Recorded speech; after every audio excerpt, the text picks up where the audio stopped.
Cuando de niño, algunas noches, unas noches de verano, mi espalda se recostaba sobre el suelo y mi mirada se dirigía al cielo, una mirada inocente en aquella época, y dejaba volar mi imaginación, viendo el firmamento, la oscuridad salpicada de esas pequeñas motas brillantes, algunas parpadeantes, y me preguntaba si en algún rincón de esa inmensidad oscura, cerca de alguna de esas lucecitas que veía, habría alguien. Habría algo, quizá alguien preguntándose lo mismo que yo. Y me imaginaba con los ojos cerrados y alimentado por todas las películas de ciencia ficción que había visto, pues cómo sería su planeta, cómo sería su llegada aquí a la Tierra, cómo vivirían. La inocencia de mi edad ya pasó. Ahora, con más años sobre mi espalda, también me recuesto y también miro al cielo. Pero ahora aún me sigo haciendo esa misma pregunta, pero con el bagaje de la experiencia. Y viendo que nunca he tenido respuesta, nadie la da, nadie lo sabe. Sigo preguntándome lo mismo. Y además lamento que a lo mejor acaban mis días y ese sueño de pequeño de conocer otra civilización, pues no se cumple. Hoy vamos a hablar de un científico, uno que, al igual que yo, se hizo la misma pregunta que él además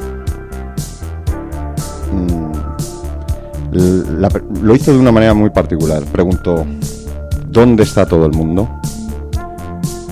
Pues de él vamos a hablar hoy y vamos a preguntarnos nosotros también, intentar responder dónde está todo el mundo.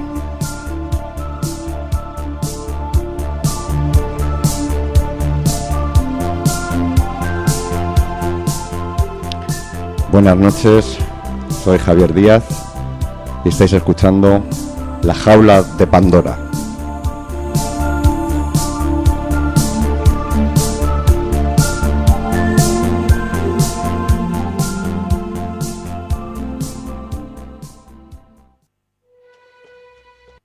Audio Jungle.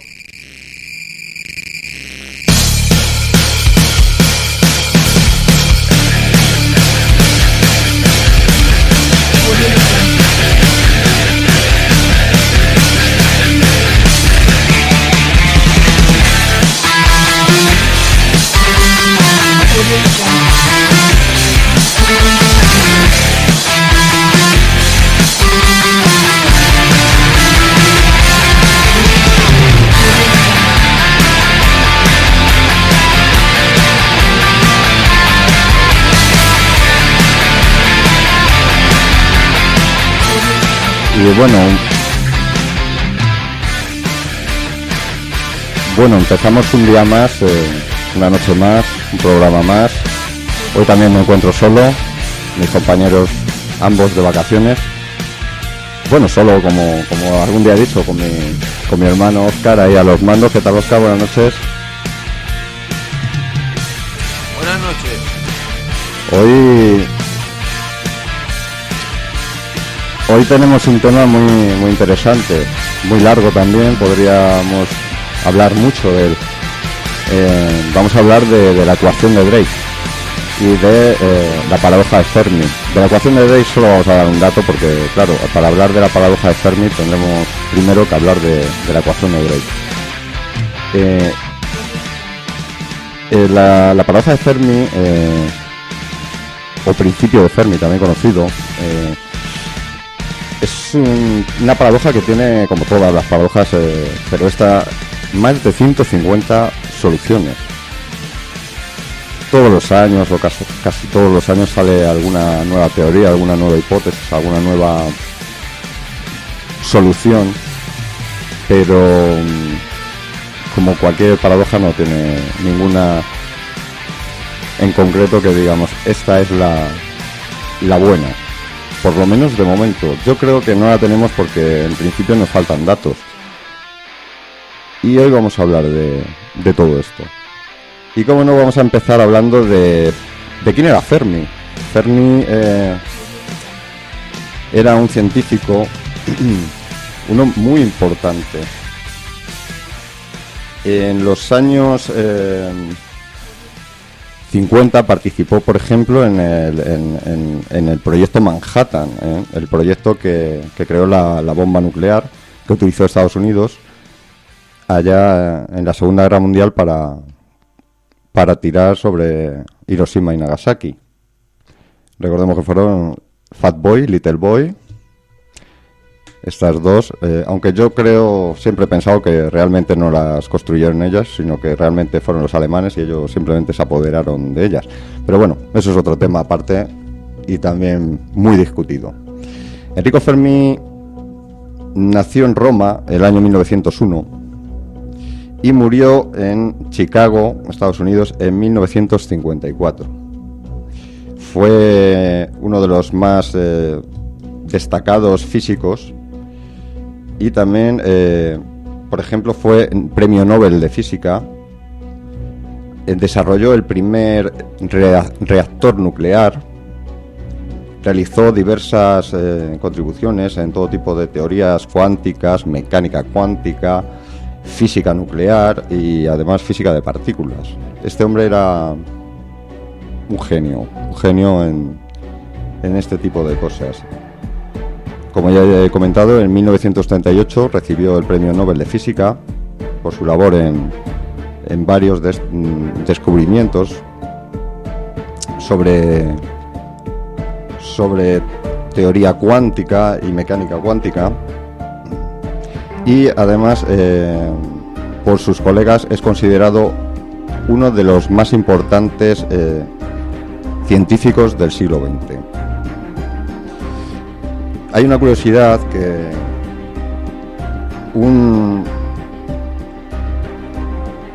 en la tabla periódica hay un elemento que se produjo, es sintéticamente producido, que le pusieron por él le pusieron, haciéndole una especie de homenaje, le pusieron su nombre, se llama Fermio, y como ya digo, se lo pusieron en su honor, como reconocimiento a toda su labor en todos los años que este hombre pues contribuyó a la ciencia. Como ya he comentado, fue muy importante en el proyecto Manhattan, y no solo él, sino estuvo acompañado de muchos otros, ¿no? Pero él fue uno de los principales en ese proyecto. ¿Y por qué hablamos de él? Porque, claro, ¿o qué tiene que ver todo esto, un científico de este nivel, con esta paradoja de los extraterrestres? Pues resulta que este hombre, un día saliendo de su trabajo, junto con otros colegas, allí cuando estaban trabajando justamente en el año 1954, en el proyecto Manhattan, se iban a comer. Y uno de sus colegas empezó a bromear sobre una caricatura que había visto en un libro, en un periódico, ¿no? Donde se veía un extraterrestre robando, metiendo en su platillo volante unos cubos de basura. Porque parece ser que en esa época habían desaparecido varios, o en la ciudad Nueva York desaparecían los cubos de basura. Y en modo de broma, pues el dibujante lo hizo así, como si abdujeran los cubos de basura. Y hablando sobre ese tema, pues, y bromeando entre ellos, ya cuando se sentaron a comer, Enrico daba vueltas en su mente a esto que estaban, el tema que había salido, y de repente dijo: ¿dónde está todo el mundo? Refiriéndose a la ecuación de Drake.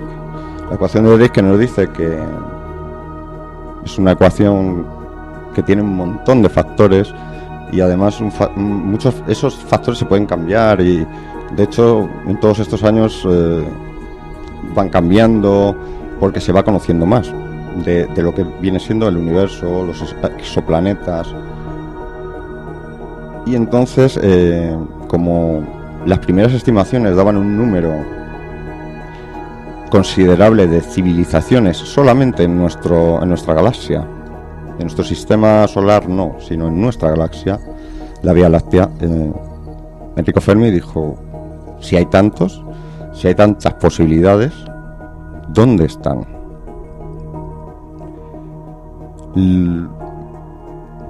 Pero pasaron los años y esto se olvidó. Él murió en el año 54,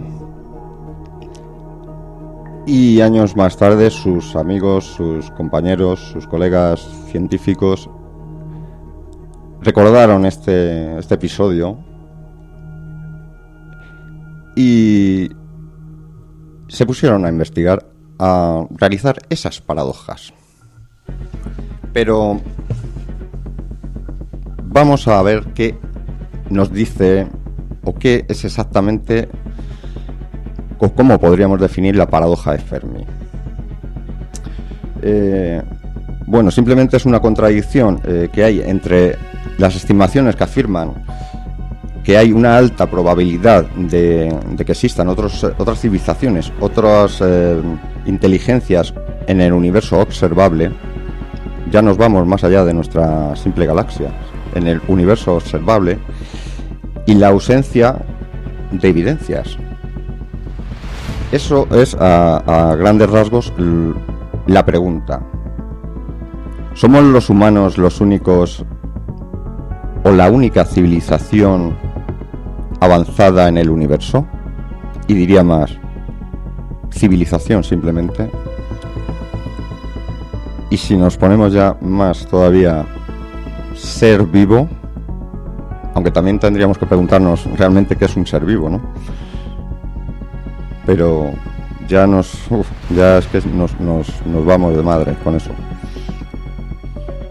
Pues esta es la pregunta que Enrico Fermi se hizo, y a la que muchísimos científicos, gente normal y durante todos estos años han intentado dar respuesta. Como he comentado antes, existen más de 150 soluciones, unas más con más lógica, otras un poquito incluso de ciencia ficción para hacer películas con ellas. Incluso hay algunas que se basan en películas. Increíble.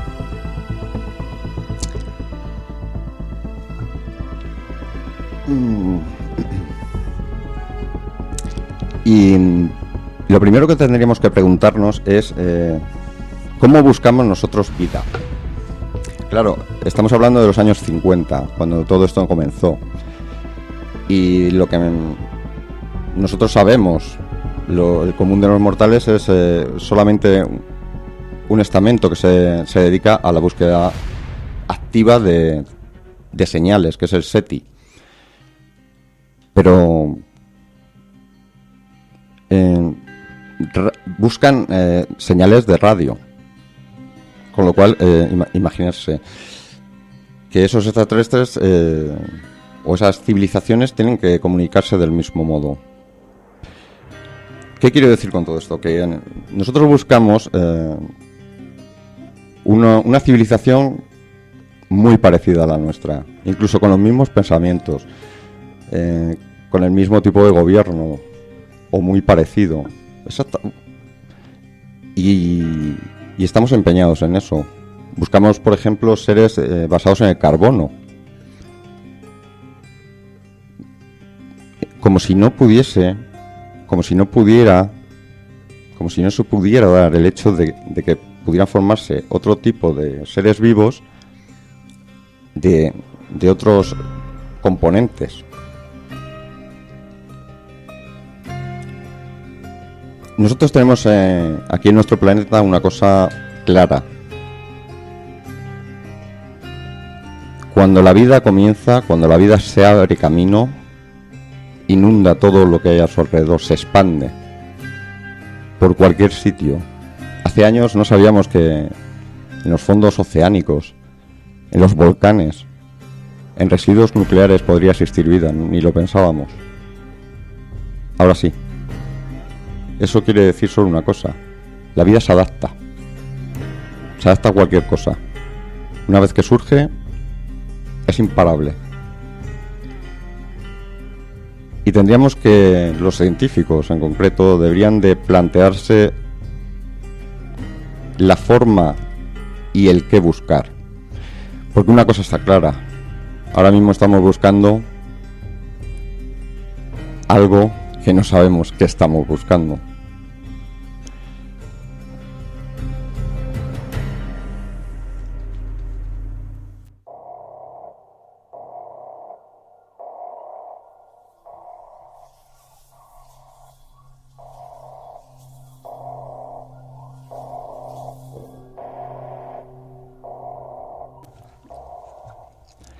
En nuestro planeta, para la creación de vida, para que la vida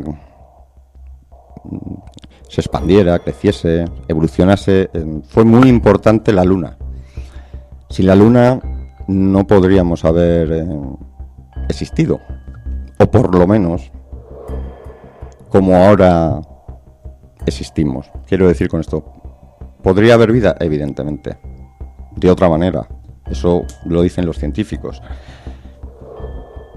Aunque algunos, digo lo de antes, se empeñan en creer que tiene que ser así, como es la Tierra ahora mismo, si no.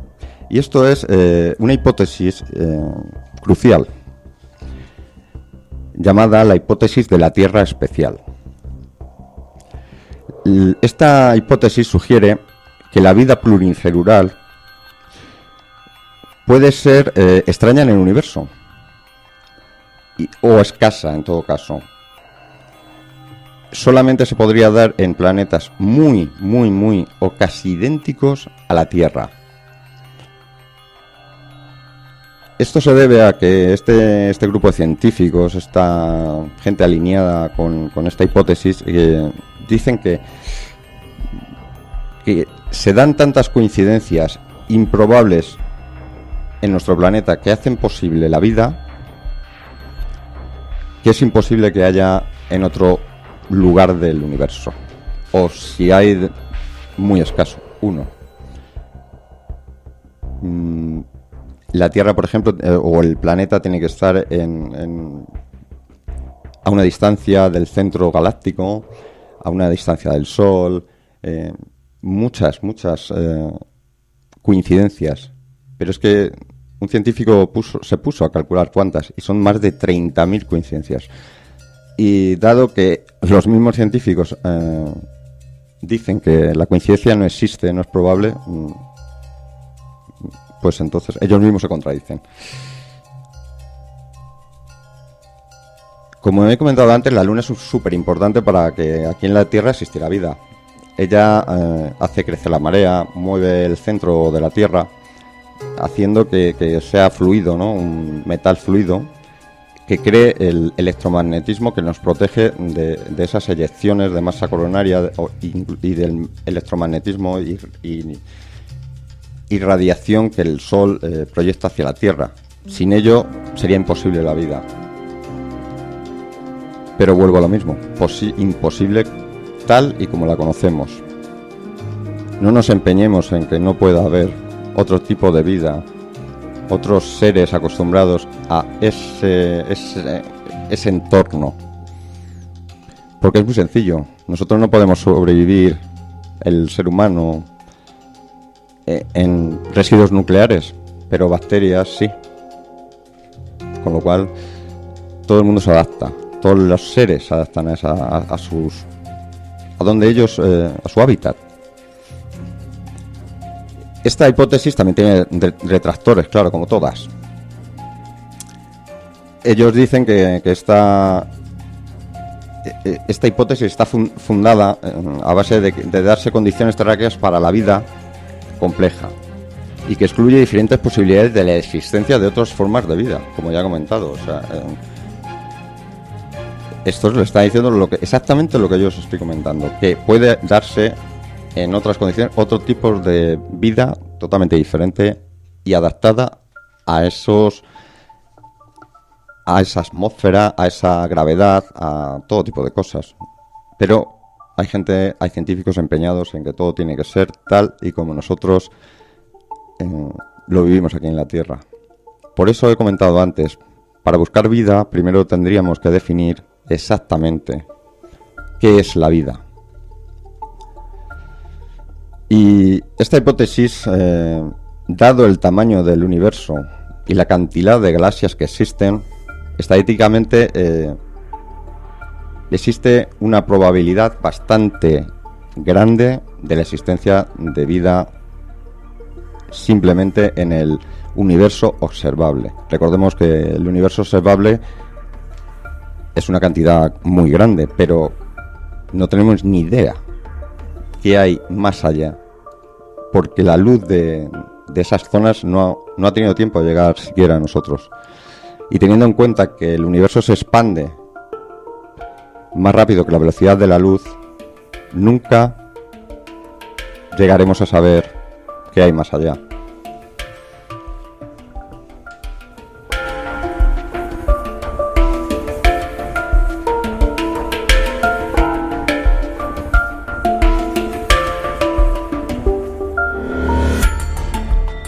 Como he comentado antes, primero habría que entender y considerar que es una forma de vida.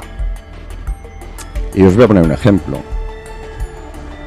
Una cucaracha jamás podría entender un teorema de Pitágoras, por mucho que se lo explicáramos, por mucho que nos empeñáramos, porque aunque nos tiráramos años y años explicándoselo, jamás lo entendería. Tanto su estructura mental como su complejo neuronal no tiene el desarrollo intelectual complejo para entenderlo. Ellos tienen el justo para vivir, para sobrevivir. Y esto tiene una respuesta. La respuesta se encuentra en el metabolismo. Si se buscara vida extraterrestre, debería tomarse en cuenta que en el planeta haya una fuente de energía. Antiguamente se pensaba que la única fuente de energía que existía era el Sol. Y ahora nos hemos dado cuenta, se han dado cuenta los científicos que existen muchas más. Por ejemplo, los océanos, el calor que emiten volcanes y otras fuentes que no tienen por qué ser una estrella. La vida extraterrestre no debería parecerse a la humana. Estamos también empeñados en eso, que tengan 2 brazos, 2 piernas, 2 ojos, una nariz. Incluso ni siquiera ser inteligente. Basándose en principios evolutivos, las especies se desarrollan principalmente respondiendo a las necesidades adaptativas de su ambiente. Y eso es muy importante. La necesidad que exista en esos otros mundos podría no ser ni siquiera parecida a estas que nosotros tenemos en el nuestro. Y esos seres, esas civilizaciones, pues estarían adaptadas a la diferente gravedad de su planeta, a la densidad de su atmósfera, a los niveles de oxígeno si lo hubiera, y a diferentes fuentes de energía que existieran allá en su planeta o su sistema solar.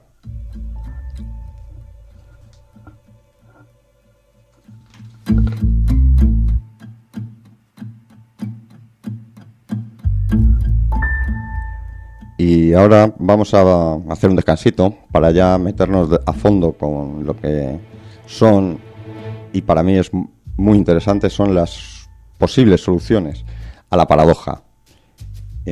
Vamos a escuchar un tema. Hoy tenemos un tema del universo. Es M-Clan, Llamando a la Tierra. Y espero que os guste. Hoy tampoco está mi compañero Antonio para que luego haga un comentario, pero supongo que esta canción es más que conocida. Vamos, esta versión, que tampoco es de M-Clan.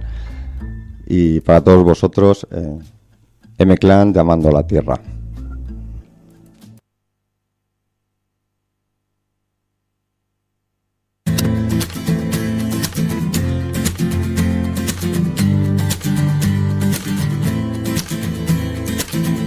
He visto una luz, hace tiempo Venus se apagó. He visto morir una estrella en el cielo de Orión. No hay señal de vida humana y yo, perdido el tiempo, perdido en otra dimensión.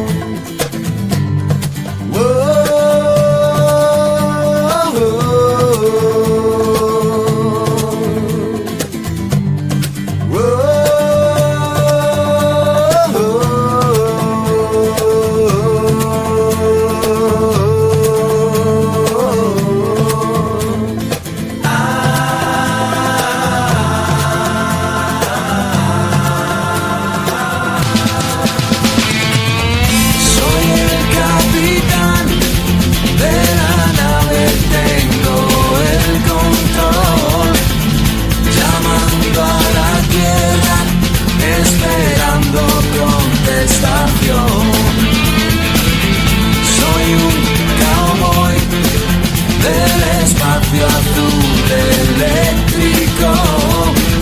A 2.000 millones de años luz de mi casa estoy.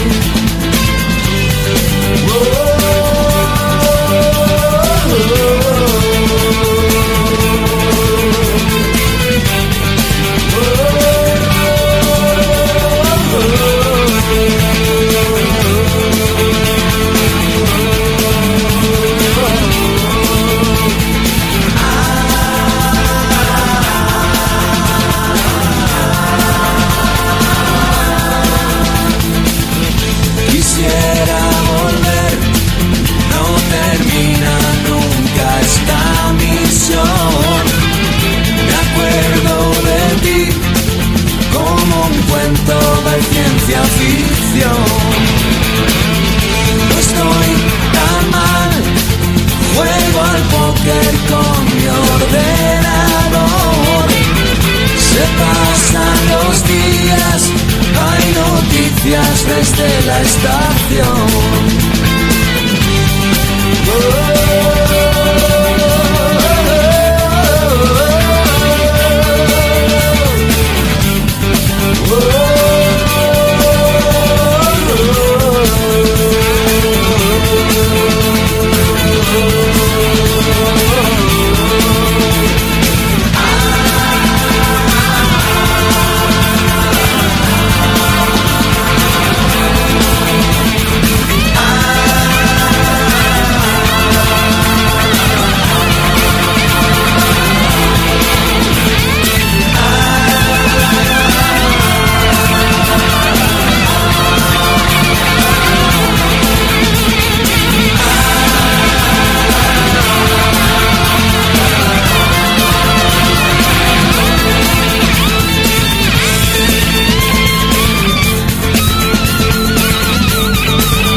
Bueno, ahí teníamos el tema de M-Clan, Llamando a la Tierra.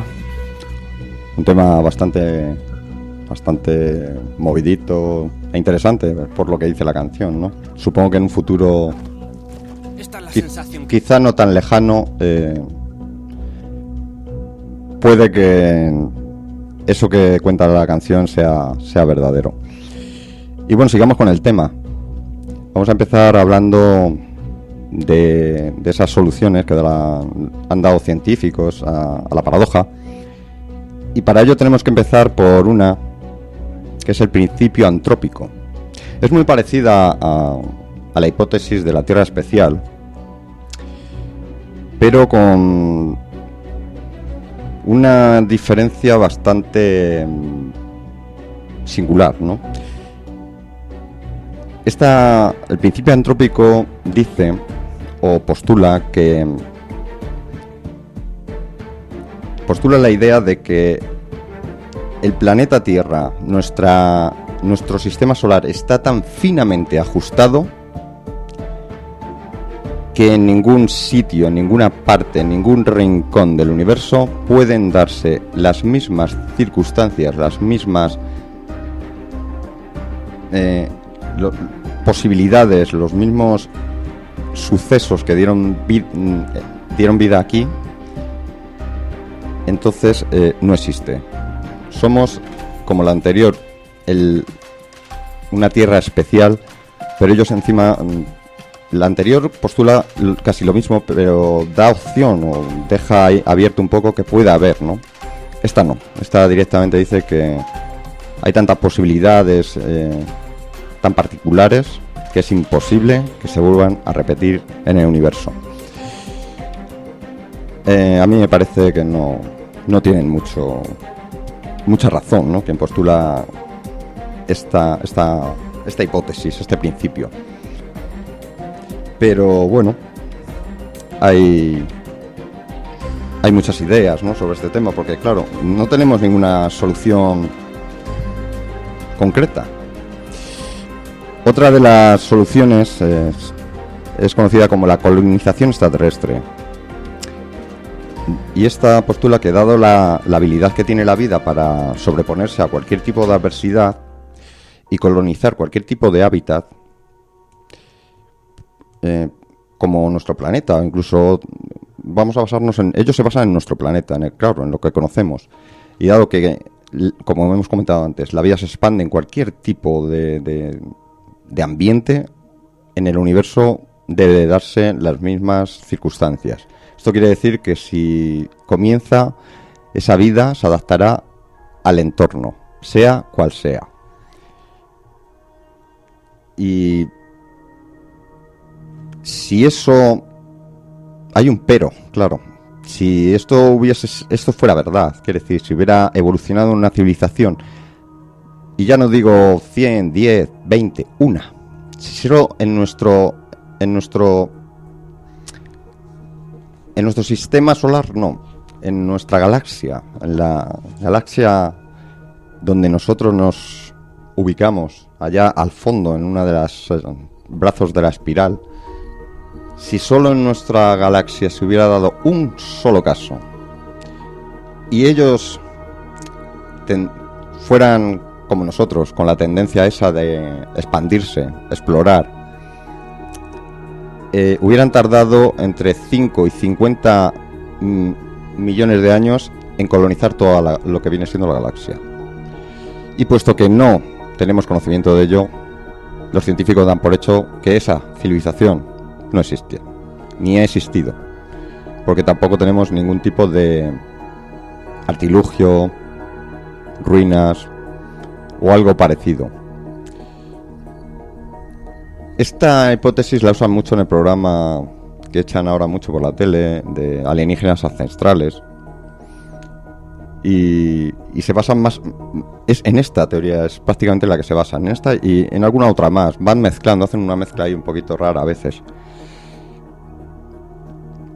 Una hipótesis también bastante lógica y que está demostrada por un científico que hizo un experimento, se llamaba el experimento del universo 25, que lo hizo con ratones de laboratorio para demostrar que una civilización, en este caso eran ratones, pero bueno, él quería demostrar que una civilización, aunque viviese muy bien, tuviera todo a su favor, alimento, energía, todo, llegaría el momento en que vendría hacia arriba el pico un pico de crecimiento, y a partir de ahí iría decayendo. Y ese experimento es muy curioso porque demuestra que por muy bien, por muchos recursos, por mucho alimento, por mucho que tengamos, puede acabar con la humanidad. Y eso es uno de los experimentos que preocupa mucho a ciertos científicos. Los recursos podrían imponer límites al desarrollo. Bueno, esto no tiene mucha lógica. Claro, si nos ponemos en el contexto de que solo usamos los que existen en la Tierra, pero llegará un momento en que nuestra civilización necesitaría más y lo buscaríamos fuera, nos expandiríamos. Nosotros, según Katadasov, un científico ruso, hizo una escala. Antiguamente tenía 3 niveles y ahora ya llega a 7. Nosotros estamos en el 0,70 y algo. Aproximadamente en 200 años llegaríamos al nivel 1, ¿no? En esa escala, que es podríamos manejar y consumir todos los recursos de nuestro planeta, pero consumirlos de forma eficiente. Ahora mismo eso no lo hacemos. Luego la escala 2 podría usar de su estrella, usando una especie de armazón alrededor, ¿no? Y aprovechar ese calor, esa radiación del sol, y transportándola para usarla a nuestro beneficio.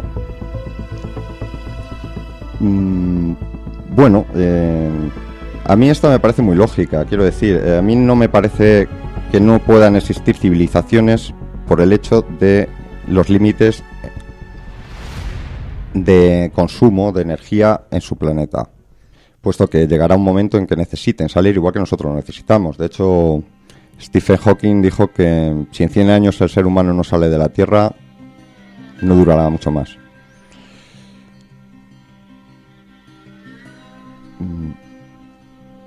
Pueden existir miles de civilizaciones que quieran consumir recursos que existan a su alrededor. Igual que nosotros viajamos a la Luna y allí encontramos, por ejemplo, que hay vastos, inmensos recursos, pues otras civilizaciones igual. Otra hipótesis, otra solución, existen, pero la mayoría de la gente no lo sabe todavía. Esta me hace mucha gracia, ¿no? Porque es razonable creer que la vida suficientemente inteligente es suficientemente inteligente para viajar, ¿no? Pueden venir a nuestro planeta y permanecer aquí sin que nosotros siquiera seamos conscientes de ellos. Podemos haber sido ya detectados además por ellos, ¿no? No tienen por qué ya estar aquí, sino detectados por ellos, ondas radiofónicas nuestras de radio, e incluso estarse dirigiendo hacia aquí. Pero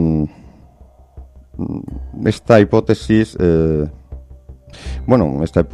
que cuando dice que están aquí pero nosotros somos conscientes, postula que ellos se han infiltrado, que son los políticos, los ricos, los gobernantes, banqueros y corporaciones inmensas que controlan ellos, disfrazados quizás como en la serie V, por ejemplo. Muy buena serie, sobre todo la antigua, la primera. Esta hipótesis, bueno, tiene su sí y su no. No lo sé, es que nos faltan datos, como siempre. Otra solución: existen, han estado aquí en nuestro planeta, pero nosotros no estábamos. Eso tiene bastante lógica. Si hace 1 millón de años vinieron, aquí no encontraron Homo sapiens. ¿Encontraron formas de vida? Sí, claro. Aunque fueran bacterias. Pero nosotros no. Con lo cual pasaron de largo, no les interesaba, o recogieron lo que necesitaban o les gustaba y marcharon. ¿Lógica o posible? Sí, posible puede ser. hay detractores, como siempre, como de todas. Nosotros simplemente es que no llevamos el suficiente tiempo tecnológico, ni siquiera como ser humano inteligente, para haber o ser conscientes de esa visita. Quizá éramos una especie ahí de, no sé, los primeros, las primeras formas de vida un poco inteligentes, ¿no? Un poquito evolucionadas, y claro, no eran conscientes de estos. Igual que nosotros no tenemos en cuenta hormigas, ni las hormigas nos tienen en cuenta a nosotros. Si ellos hubiesen visitado la Tierra y hubiese civilizaciones antiguas, aquellas del principio, neandertales, incluso un poco más posteriores, podrían haberse tomado a esta visita como seres sobrenaturales, seres divinos, dioses. Aunque si no existía la escritura y tal, y luego podían haber quedado pues como mitología, como cuentos, como todo ese tipo de leyendas que muchos pueblos cuentan. Una muy interesante es: existen pero no se comunican con nosotros. Esta es bastante lógica. Somos tan simples. Cuando digo simple me refiero a brutos, salvajes.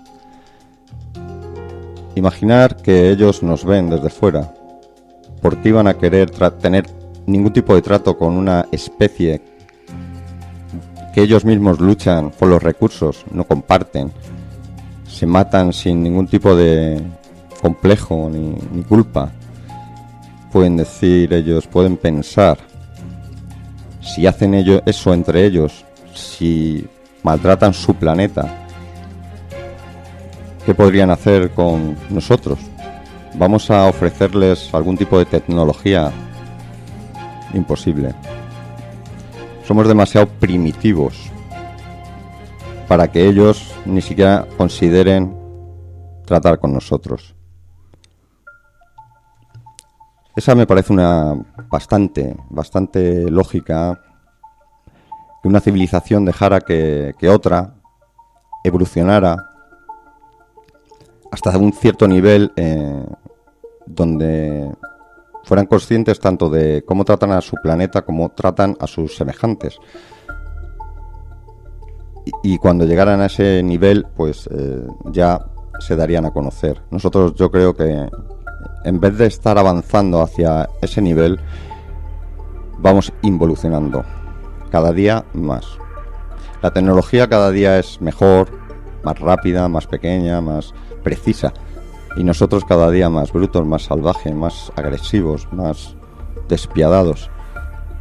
Es ilógico, pero es así. Estamos dando bandazos y zancadas hacia la hipótesis de Medea, una hipótesis que concluye que llega a un cierto nivel tanto intelectual como tecnológico, y a partir de ahí esa civilización va cayendo hacia abajo en caída libre hasta volver a un primitivismo parecido a la Edad Media. Muy lógica por lo que se vive todos los días en las calles ahora mismo. Una más, existen y no se comunican, o existen y se comunican pero no los oímos. Estas son dos muy lógicas, porque, como digo siempre, estamos empeñados en recibir una onda de radio, pero a lo mejor esa onda de radio para esa civilización que a lo mejor lleva 1.000.000 de años por delante de nosotros, es como si nosotros usáramos telégrafo o una postal. No tiene lógica. A lo mejor es como si en vez de vamos a suponer, un arma láser, usara arco y flechas. No tiene lógica. Y otra, entonces claro, no podemos oírlos, porque no usan eso. Pueden usar entrelazamiento cuántico, comunicarse por láser. Y además tendríamos que tener en cuenta una cosa muy importante, es la forma de comunicarse entre esas seres. Nosotros hablamos, paramos de hablar y esperamos a que la otra persona conteste, ¿no? Comunicamos así. Hablamos un momento, esperamos y la respuesta. Quizás ellos hablen todo seguido. Quizás un hola para ellos tarden 20 años en pronunciarlo. Quizás comuniquen por olores, mentalmente, por colores. Puede haber 1000 maneras de comunicarse y nosotros solo esperamos una sonda de radio. Bueno, mientras pues los presupuestos llenan y ya está, y científicos viven de ello. Y luego la otra, esta es una que Stephen Hawking y Carl Sagan, recordemos que mandó esta sonda que viaja a través de nuestro sistema solar hacia el fondo, va más para allá, de la nube de Oort, ya casi saliendo de nuestro sistema solar, donde va una placa de oro con una representación del ser humano, con un disco de oro también, donde van en muchos idiomas saludos, música y demás. Pero luego él recapacitó y pensó que no es muy bueno dar tantos datos sobre nuestra ubicación, sobre cómo somos, porque no sabemos quién puede recibir eso. Stephen Hawking, poco antes de morir, también dijo que somos una civilización que acabamos de despertar tecnológicamente. Llevamos menos de 100 años que podemos llamar tecnológicamente. Que deberíamos de callar y escuchar antes de ser como una manada de antílopes gritando en medio de la sabana y esperando a que los leones digan el buffet está abierto.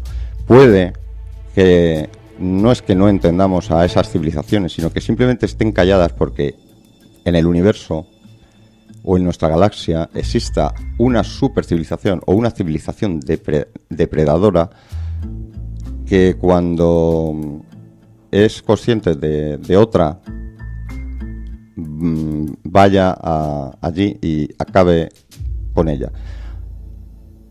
Eso Stephen Hawking y yo, por supuesto, también estoy de acuerdo. No sabemos quién nos escucha. Deberíamos estar calladitos, por si acaso.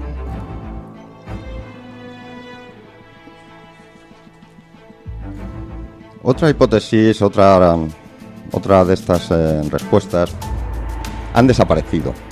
También muy posible. Existe últimamente esa teoría del gran filtro.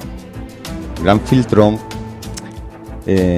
postula que hay algo que hace algún tipo de cataclismo natural, galáctico, propiamente de esa civilización que acabe con una guerra nuclear, bacteriológica, química. Ese filtro hace que muy pocas civilizaciones lo superen. Y quizás no haya uno, sino varios filtros. Quizá el filtro sea el ser inteligente, por ejemplo, el superar cierta inteligencia. Pero ciertamente no lo sabemos. Y si existe, tenemos un problema. Puede que estemos por delante de ese filtro y ya lo hayamos superado, o puede que ese filtro esté por delante. Si está por detrás, estupendo, ya lo hemos superado. Si está por delante, veremos qué pasa, tenemos un problema. Esta me parece una hipótesis, una respuesta a la paradoja bastante lógica. Sí, claro. El universo está lleno, es una trampa. Cada día es una lotería. Hay supernovas, hay miles de cosas. Quizá un asteroide dirigiéndose hacia aquí. Rayos gamma. Hay tantas cosas que nos podrían matar en un segundo que es lógico que pensar en que hay ese filtro existe. Incluso con nosotros mismos. No hace falta que venga nada de fuera. Una guerra, una enfermedad. Me parece muy lógica y bastante bien postulada esta hipótesis. Otra muy buena es que nunca han existido.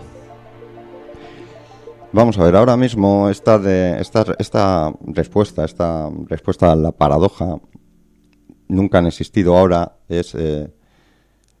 ha evolucionado y ahora la llaman nosotros primeros en entrar, últimos en salir. Y me explico. Nuestra civilización, nosotros, el ser humano, somos los primeros que hemos evolucionado. ¿Por qué? Si hay sitios, hay rincones del universo, hay estrellas. Por ejemplo, el centro de las galaxias son donde están las estrellas más antiguas. Debería de haber civilizaciones mucho más antiguas. Pero quizás nunca evolucionó nada. Y somos los primeros. Y nosotros seamos los últimos, puesto que nosotros inconscientemente no dejemos que ningún tipo de vida evolucione. ¿Qué quiero decir con esto? Imaginemos, pongamos un ejemplo. Cuando en un descampado hacemos un agujero para construir un edificio, ninguno de nosotros se fija que en ese descampado hay animalitos, insectos, un hormiguero. No somos conscientes, nos da igual. No es que queramos destruirlos, pero para nosotros no significa nada, ¿no? No es una forma de vida evolucionada, aunque sí. Pues eso mismo podría suceder en el resto del universo cuando nosotros vayamos expandiéndonos. Inconscientemente acabar con formas de vida que no sean para nosotros importantes. Incluso digo más, si encontramos una forma ciertamente evolucionada, quizás la consideremos que en un futuro sea un problema, sea un enemigo, y acabemos con ella. La utilicemos, la esclavicemos. Somos humanos, es lo nuestro. Cuando el compañero de Enrico Fermi hicieron la prueba de la bomba nuclear, él al verla estallar le comentó, bueno, dijo unas frases del Bhagavad-gītā, ¿no? Del Bhagavad-gītā, del libro indio, ¿no? Donde habla de los vimanas, de las guerras que tenían esos dioses suyos. Y en ese libro viene una frase que dice: me he convertido en un destructor de mundos. Y eso mismo Oppenheimer comentó en voz baja al ver la explosión que él con su ayuda había conseguido en esa bomba nuclear. A Enrico Fermi le comentó esas mismas palabras: me he convertido en un destructor de mundos. Pues eso podemos ser nosotros en un futuro, destructores de mundos. Muy lógica esta teoría, me parece interesante.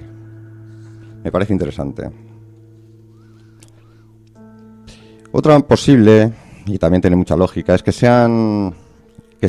existan e incluso sean inteligentes, pero no desarrollados. Claro, damos por hecho que tienen que ser desarrollados, pero esa civilización o esas civilizaciones, si encontramos alguna algún día, puede que sean o vivan algo parecido en la Edad Media, en la prehistoria, algo parecido.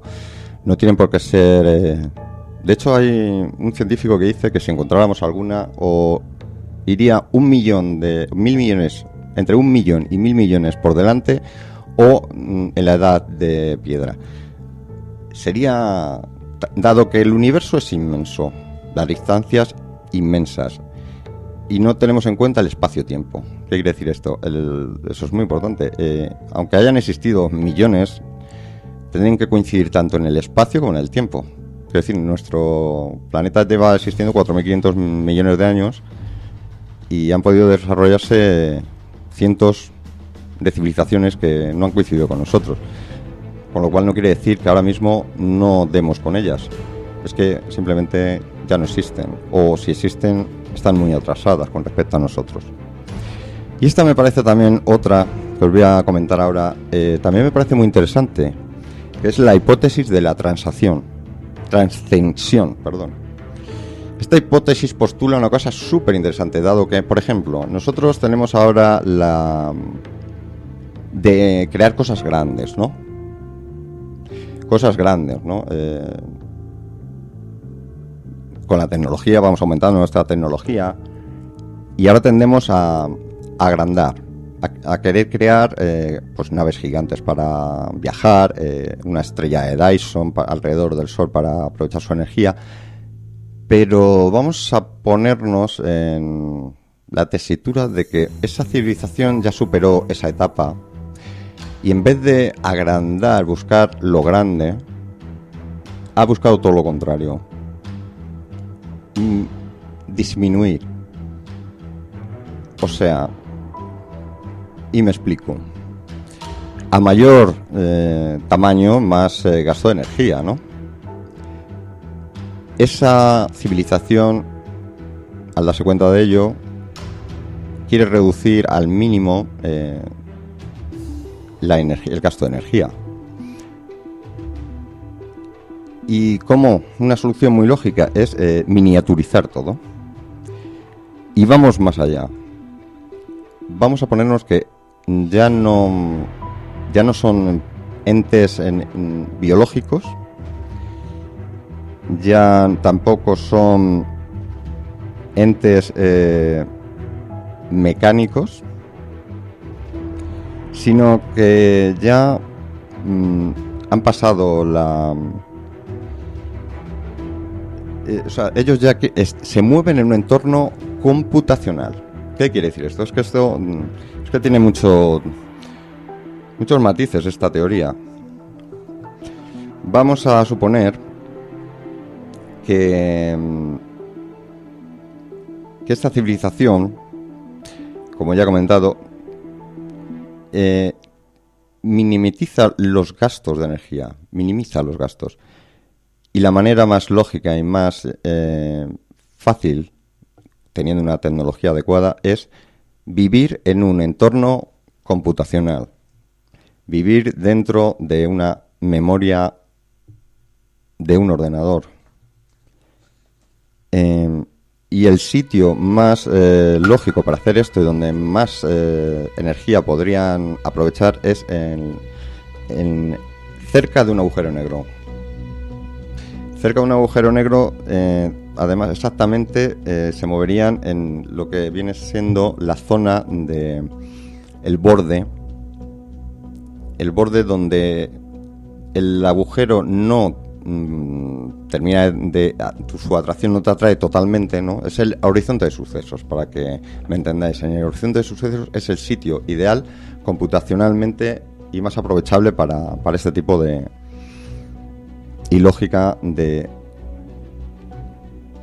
esta civilización. Y tiene mucha lógica, porque vamos a suponer que ellos ya están cansados, no les interesa ni relacionarse con otras civilizaciones, ni siquiera vivir. Ellos viven en un universo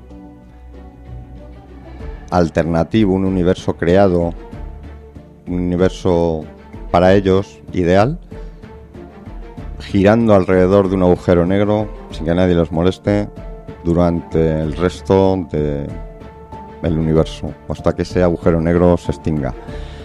Me parece muy interesante. De hecho, como antes hemos comentado, Kardashev hizo esta escala de gastos de energía. Y a raíz de esta hipótesis de la transición, otro científico creó otra escala, pero al contrario. Es decir, Kardashev a lo grande en consumo de energía y este científico al contrario, en minimizar los gastos de energía. Él no tiene ningún nombre de momento. Él la llama, por ejemplo, va desde el B1 hasta el B7.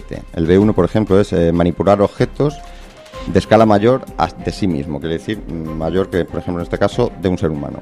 Y la B7, que es la máxima que ponen, es manipular la propia estructura del espacio-tiempo. Muy curiosa, muy lógica y bastante plausible.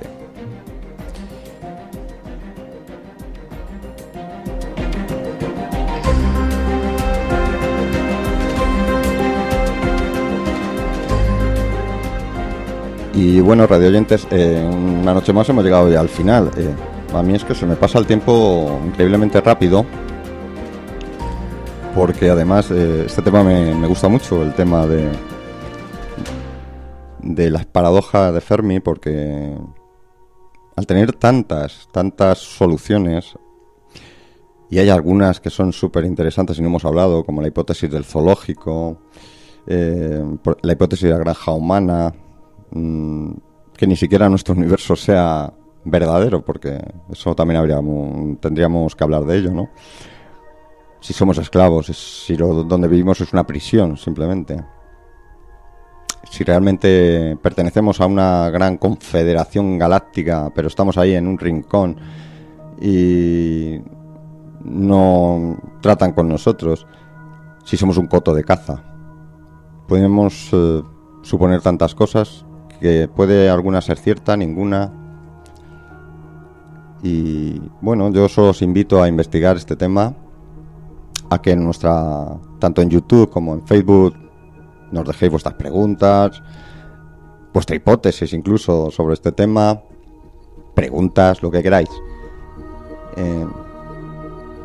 Y sigo diciendo, a mí me encanta mirar al cielo, aprovechar este verano. En verano es cuando mejor se ve, sobre todo allí en los pueblos de nuestra España rural, donde hay menos contaminación lumínica y las estrellas se ven perfectas. Y imaginar qué hay ahí fuera. No creo que seamos únicos. Tanto espacio para nosotros, tan especiales somos, por Dios. Cuánto espacio desaprovechado, ¿no? Me hace mucha gracia, por ejemplo, cuando me hablan de Dios, que la existencia de Dios, del Dios bíblico, que creó el universo, los 7 días, tal.